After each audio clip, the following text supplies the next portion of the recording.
Estamos con Cristina Camaño, fiscal nacional, fiscal en lo criminal a cargo de la Dirección General de Apoyo Tecnológico a las Investigaciones Penales, la DATIP. Buenas noches, Cristina. ¿Qué tal? Buenas noches a todos. Gracias por estar con nosotros. Bueno, su mirada sobre lo que acaba de contar Mariana, el estado actual de la situación de la Agencia Federal de Inteligencia. Bueno, es un gran retroceso, ¿no? El hecho de que ahora otra vez el presupuesto sea secreto, con lo que costó, después de tantos años, poder hacer que tengan que rendir cuentas y que sea transparente. Y bueno, y lo mismo si las escuchas van a volver a la AFI.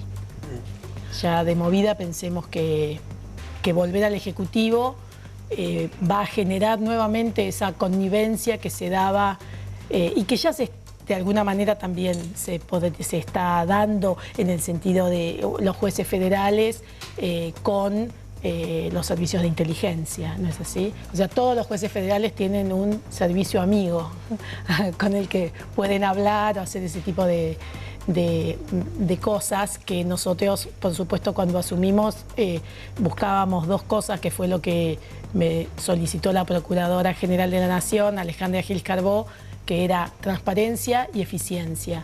Y en los 7 meses que estuvimos, que no fue mucho, logramos las dos cosas gracias a un gran equipo de gente que me acompañó desde el primer día. Desde la AFI lo que sostienen, lo que dejan trascender para poder recuperar de vuelta las escuchas es que va a favorecer, va a dinamizar la lucha contra el crimen organizado. ¿Esto es efectivamente así? ¿Es necesario que esté en la AFI las escuchas para que sean efectivas para combatir, por ejemplo, el narcotráfico o los secuestros express? Yo creo que no. Nosotros lo podíamos hacer perfectamente desde la Procuración porque vos necesitas una orden de un juez.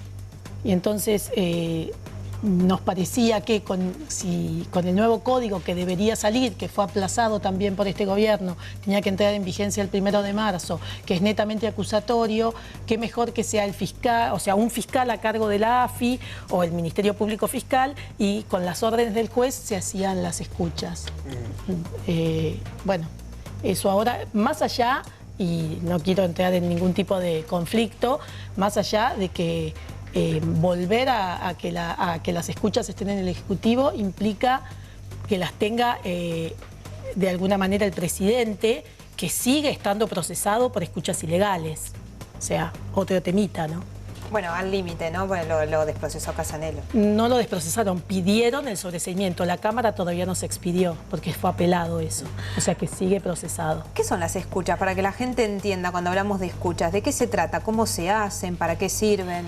Bueno, las escuchas es un medio de prueba, un medio más. Yo puedo pedir tareas de inteligencia, entonces ver de tal persona si tengo el domicilio, dónde vive, cómo es la casa, qué movimiento hay, si entra gente extraña, si solamente está ahí con sus hijos o lo que sea. Y otra medida de prueba puede ser escucharla. O sea, es una medida de prueba que sirve justamente para la investigación. Por eso estaba bueno, porque las escuchas, a diferencia de otras medidas de prueba, lo que requieren es una orden de un juez. Entonces, como el fiscal es el que investiga, el fiscal en el momento que tiene que escuchar, salvo 2 casos que son excepcionales, que es los secuestros extorsivos o la privación ilegal de libertad, que es el fiscal el que está a cargo. Pero si no, siempre tiene que haber una orden de un juez. Entonces, ahí no podía haber ningún tipo de connivencia. Yo necesito que el juez autorice que yo voy a escuchar a alguien. Es una medida donde uno se mete en la vida de otra persona. Nosotros cuando llegamos a la AFI, por ejemplo, nos contaba, porque cuando llegamos a la AFI, nosotros éramos 35 personas.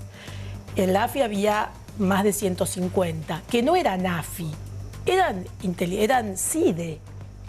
Nosotros empezamos, a medida que la Procuración nos iba mandando gente, íbamos devolviéndole a la AFI la gente de la CIDE, ¿no? Para que se entienda. Que no querían usar, digamos. Que no queríamos, pero por ejemplo, por supuesto que hubo un par de meses de convivencia, porque además necesitábamos que nos ayuden a entender cómo eran los procesos. Entonces, por ejemplo, nos enteramos que querían escuchar a un señor, pero como tenían miedo que utilice el teléfono del hijo, al hijo lo escucharon desde los 7 años hasta los 22.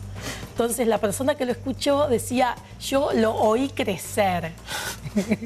Pero ahí no estamos hablando de escuchas que fueran enviadas por un juez, digamos. Sí, en principio sí. Ahora, el problema es ese.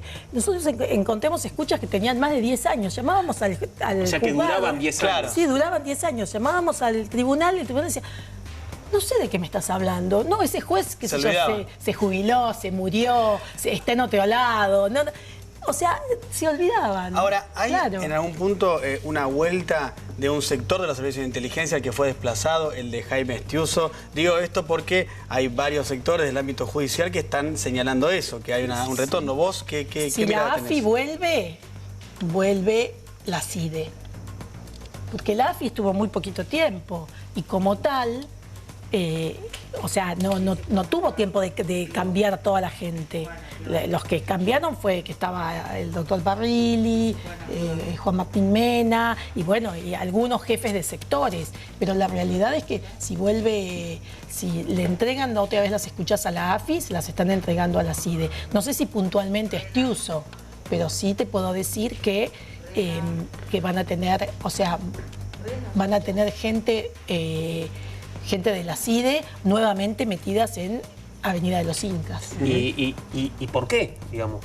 ¿Por qué va a pasar esto? Bueno, si se la sacan a la corte, ¿no? Sí, claro.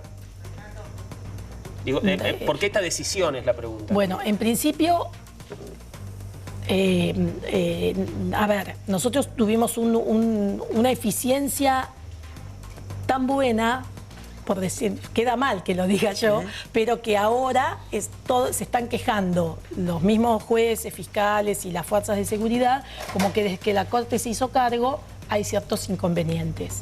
Entonces, bueno, desde ese lado me parece que están aprovechando esa situación para sacárselas a la Corte y devolvérselas a la AFI.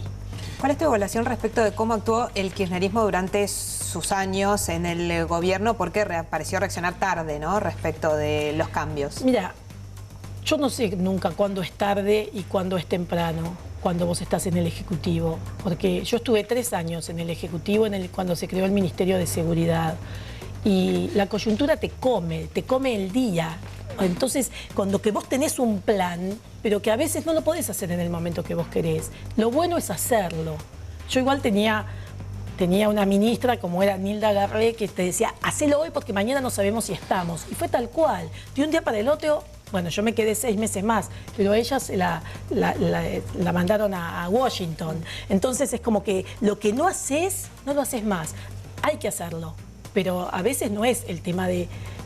El tema es que hay que hacerlo. No podés ponerle a veces un plazo, porque tenés otros inconvenientes que hacen que no puedas avanzar en lo que vos tenés planeado.